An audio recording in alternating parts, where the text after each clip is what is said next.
Hola a todos, gracias por estar acá. Creo que uno de los problemas del arte contemporáneo es que se ha vuelto puro texto, puro concepto. Es como si se acercara más a la poesía, pero a una poesía que de todos modos no dice mucho, que exige del espectador muchísimo esfuerzo, y no estoy contra el esfuerzo, pero sí necesitamos que haya algo, ¿no? Una obra, una expresión material para poder descifrar esta obra y entrar en contacto con ella. Entonces es un arte desmaterializado, autoinmune, un arte que se está atacando a sí mismo y a la institución del arte, cuestionando sus valores sagrados. Por eso vemos tantos gestos, entre comillas, rupturistas de artistas que rompen vasijas milenarias en nombre del activismo, o, o que cambian o se burlan de estatuas tradicionales, un poco diciendo que esos valores ya no van, que esa ética que representan se perdió, pero sin proponer nada nuevo, ¿no? Es como pura ironía y nada de sentido. Y con la IA y con esta nueva etapa de la revolución tecnocientífica que estamos viendo, creo que se hace más interesante pensar qué es lo humano en el arte, cómo distinguir nuestro trabajo del de las máquinas y qué es lo que vuelve la inteligencia humana singular, única, irrepetible. O sea, ahora es momento de preguntarse qué es lo que hace que una obra sea arte. ¿Por qué no puede ser el resultado de las máquinas? ¿Por qué las máquinas no pueden crear? Porque están programadas, están repitiendo, plagiando lo que el humano ya creó con su curiosidad, con sus sentidos. Y por eso en este video quiero hablar sobre cómo devolverle el cuerpo al arte, a partir de esta desmaterialización que sufrió durante el siglo XX y que vemos con mucha fuerza hoy día en este arte posmoderno, y cómo la artesanía, sobre todo, puede devolverle el cuerpo al arte. Puede volverlo un arte mucho más interesante para el espectador, para quien entra en contacto con esa obra, porque despierta sus sentidos y su relación con la tierra. Voy a basarme en un texto de Octavio Paz que se llama El uso y la contemplación. Lo leí en un video anterior por si quieres ir a escucharlo. Una de las características de los objetos artesanales, según Octavio Paz, es que son tanto útiles como hermosos. O sea, su forma no está separada de su sentido. La forma refleja la manera en que se ve el mundo.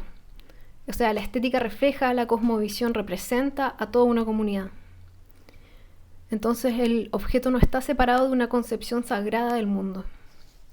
Octavio Paz dice, cito, su belleza es inseparable de su función, son hermosos porque son útiles. Las artesanías pertenecen a un mundo anterior a la separación entre lo útil y lo hermoso. Es decir, pertenecen a un mundo que es previo a la modernidad, donde aún conservan un sentido sagrado, pero donde aún conservan un sentido como unitario, colectivo. Y nos dice Octavio Paz que con el Renacimiento como que se separan las disciplinas y el arte se separa de la religión. Y se crea una religión del arte y una religión de la política. Es la concepción que tenemos hoy día del arte, que es un arte autónomo, un arte que funciona en sí mismo y no necesita representar ideas divinas o más amplias, como que necesitan representar una tradición cultural, comunitaria, trascendente. Es arte porque es arte. Hace referencia a sí mismo, no es un objeto cerrado. Y Paz explica que como respuesta a esta elevación del objeto a categoría de arte, hay una respuesta en el siglo XX que es un movimiento anti-arte. Y ahí están los dadaístas, están las vanguardias. Está, por ejemplo, el urinario de Duchamp. Y yo creo que ahí podemos situar la destrucción del arte o los primeros ataques del arte contra la institución del arte, como esta respuesta autoinmune, que vuelve el arte apenas un gesto o lo reduce a una crítica social, a una ironía, una idea burlona, y termina relativizando la belleza, invirtiendo el orden de la armonía, el orden de los valores artísticos. Y al final uno puede entender que todo es arte porque el arte pertenece básicamente a un contexto, pero ya no hay algo que define el arte en sí mismo. También algo interesante que dice Paz es que son obras del pensamiento y no de la sensibilidad, obras de inteligencia, y eso es lo que vemos en el arte contemporáneo, es como que se valora más la discusión que hay detrás de un una cuerda, un objeto, materiales de basura. Se valora más la discusión social que el trabajo artesanal que hay detrás de la colocación de esos objetos, o si hubiese algún virtuosismo en cómo se trabajó esa materia. Se le da más importancia al discurso de ausencia que al objeto en sí mismo. Y de esa manera al final no queda nada que mirar, o los sentidos se reducen y lo único que se valora ahí es el intelecto, es la discusión racional que se puede crear en torno a un objeto, pero no tanto la manera de percibir y los campos que abre esa nueva percepción.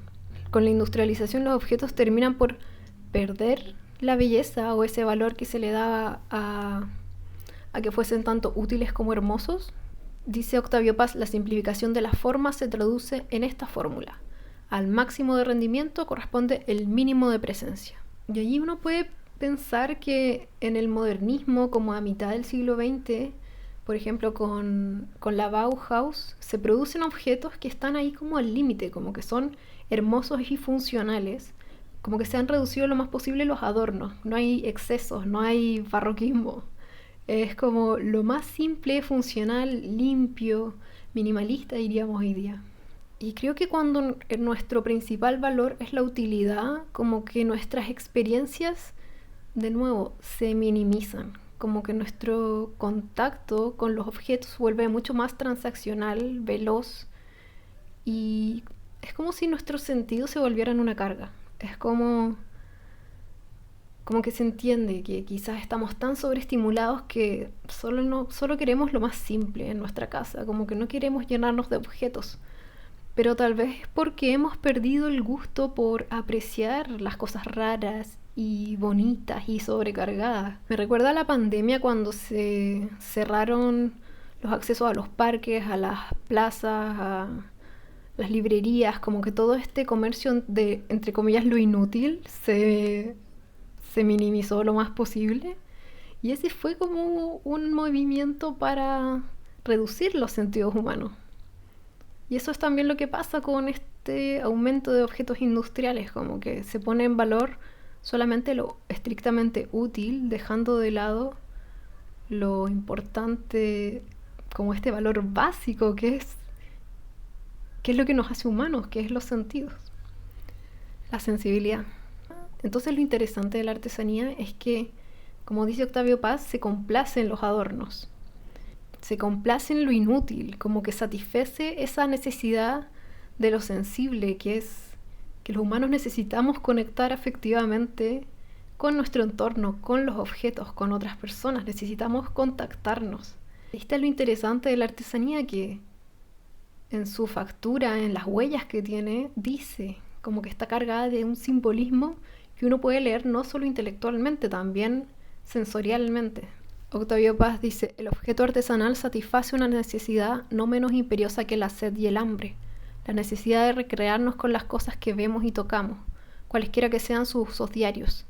Esa necesidad no es reducible al ideal matemático que norma el diseño industrial, ni tampoco al rigor de la religión artística.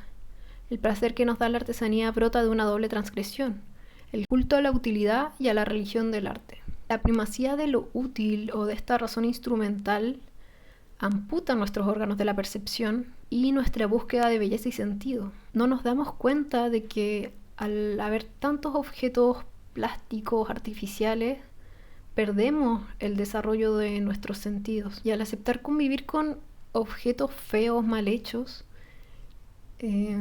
perdemos eso que nos hace más humanos. Entonces la artesanía es contacto, y a diferencia del arte que está encerrado en los museos, la artesanía puede convivir con nosotros, está en nuestras cocinas, está en nuestro living. La artesanía se puede tocar, es parte de la vida diaria. Y también uno va construyendo una relación con ese objeto día a día. A diferencia de la obra del museo, tú incorporas la artesanía a tu cotidiano, a tu rutina. También la artesanía es muy humana porque lleva la huella de un artesano y de su colectivo. O sea, es creada a través de una transmisión de conocimientos que muchas veces es oral. Es muy difícil aprender una técnica, no sé, la cerámica por ejemplo, leyendo o mirando tutoriales, como que necesitas estar ahí con la pasta.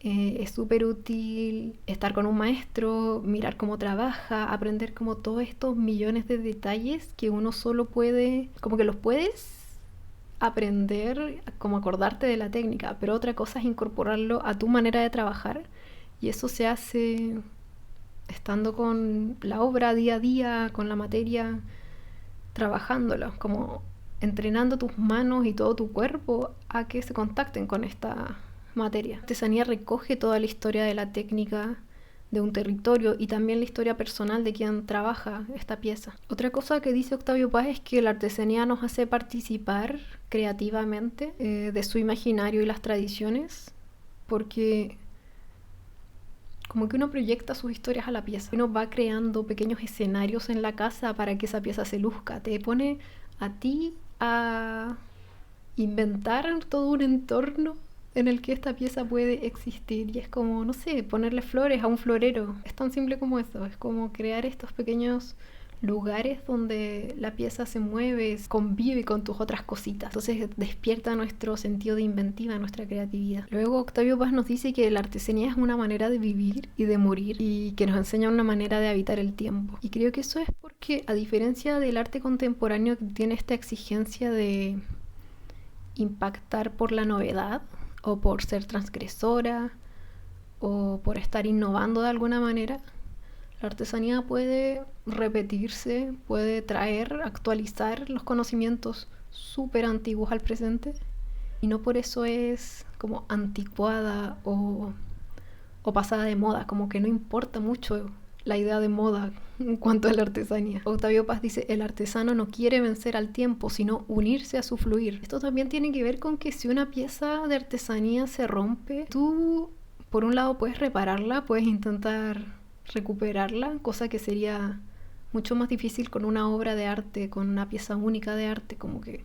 si se rompe se arruinó. Pero una artesanía, uno, que se puede volver a hacer, y dos, que la puedes reparar. Entonces como que te enseña esto de no botar cosas, de no participar de esta obsolescencia de los objetos, de tirar lo que ya no sirve. La artesanía la puedes reparar y volver a usarla. O no sé, si este chaleco, por ejemplo, se me ensucia una parte o se rompe la lana, yo igual puedo reutilizar toda esta lana y hacerme otra cosa, unos guantes. Esa es una de las cosas que yo creo que es lo que dice Octavio Paz de cómo la artesanía nos enseña a participar del tiempo. También hay algo interesante, que es esto de que hay un estilo que es comunal, a diferencia del artista que quiere crear algo único, algo que lo representa a él, o que es como su marca, diríamos hoy día. El artesano puede repetir un estilo que es comunitario y hacerlo propio a través de su huella o su manera de trabajarlo. No es un individuo aislado y único, sino que es un individuo pero que es parte de un estilo comunitario. Hay algo que es mayor a sí mismo. Por ejemplo, la técnica es internacional, es global. En cambio, la artesanía es local y depende, por ejemplo, de proveedores locales, de clientes locales. Es un tejido muy micro de relaciones. Y todo lo que dice Octavio Paz creo que se puede entender como una ética que tiene sus principios en lo que uno ve, en lo que uno toca, o sea, en la estética de la artesanía. Hay una artesanía de la vida, que es esta construcción microscópica de rutinas, de hábitos, las millones de decisiones diarias que tomamos, al final te van dando un sentido, te van creando una manera de vivir. O sea, es como que la estética de la artesanía nos muestra una ética, una manera de pararse en el mundo y de construir sentido. Y es una ética muy humilde, como que desde la artesanía uno entiende que te puedes demorar toda una vida en manejar una técnica. Por ejemplo, en la Edad Media el nombre de artista solo se les daba a los maestros en artes, que eran filósofos, alquimistas y magos. Pero los artistas en general, los pintores, escultores, músicos y poetas, solo eran artesanos, o sea, se entendía como un homo faber, un hombre que fabrica cosas con sus manos. Antes que un mago, un creativo, como esta idea de artista que es bonita también, pero antes de llegar a eso, ¿no? Antes de llegar a ser un maestro, un alquimista, tienes que ser un artesano, tienes que ser alguien que hace cosas con sus manos, que ha aprendido a manejar la materia. La artesanía es el trabajo directo con la materia viva y primitiva, es como la materia oscura. Virginia Woolf tiene un ensayo que se llama Craftsmanships o Artesanías, Y allí habla de la escritura como una manera inusual de artesanía. Es como contradictoria porque ella dice que no se puede controlar el sentido de las palabras, como que siempre están cambiando y que son como un poco animalitos vivos que van escapándose del sentido al que el autor quiere darles, pero aún así habla de la escritura como una artesanía, como este intento por controlar, por ordenar algo vivo. Y creo que eso se puede aplicar a muchos ámbitos, como que hay artesanos de la palabra como Virginia Woolf, o del maquillaje, o de la cocina, de la fotografía, que son personas que dominan lo impredecible tras años y años de esfuerzo. Son personas que heredaron una tradición que han hecho propia. Puede haber también artesanos de las emociones, que saben reparar desgarros interiores, o que se pueden sacar a sí mismos de momentos de dolor, volviendo a la regulación y al equilibrio. O artesanos que solo con un gesto, con una sonrisa, con una mirada, adornan el día de alguien más. Y los artistas también son artesanos, pero tienen otras pretensiones, más individualistas, ¿no? Esto de que la obra sea única, irreemplazable. Y hoy día creo que hay una ansia de nombrarnos artistas para tener estos logros que mostrar, pero se nos olvida la importancia de los procesos en el arte, y eso justo es lo que nos enseña la artesanía, porque son procesos lentos de aprendizaje, de establecer una relación con esto que parece inanimado, que es pura materia, que parece muerto y que es caótico, para al final transformarlo a través de la acción de nuestra inteligencia y nuestro espíritu. Y creo que si queremos que nuestras vidas sean obras de arte, tenemos que volvernos buenos artesanos de los instantes, tomar acción, hacer lo que tenemos que hacer, pero dejando de lado estos valores de lo rápido, lo barato, lo útil, porque nos distraen y porque minimizan nuestros sentidos. Creo que eso es lo más peligroso, estar cancelando las capacidades de nuestros órganos de la percepción, estar minimizándolos. Y claramente la rapidez y la instantaneidad del mundo digital tiene ventajas, pero no reflejan los tiempos de placer, de belleza y de contemplación que son necesarios para sentirnos humanos. La artesanía nos enseña que el arte es una expresión del colectivo, de la unidad, como que hay un Dios en cada pieza.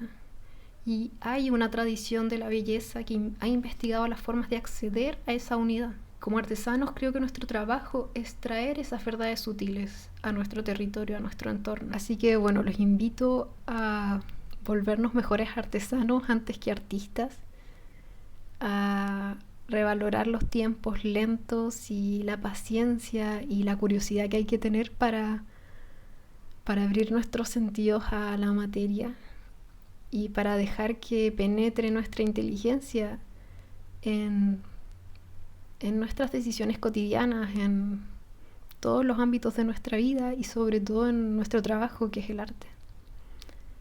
Cuéntenme qué les parece el texto de Octavio Paz, que es precioso, y lo que quieran.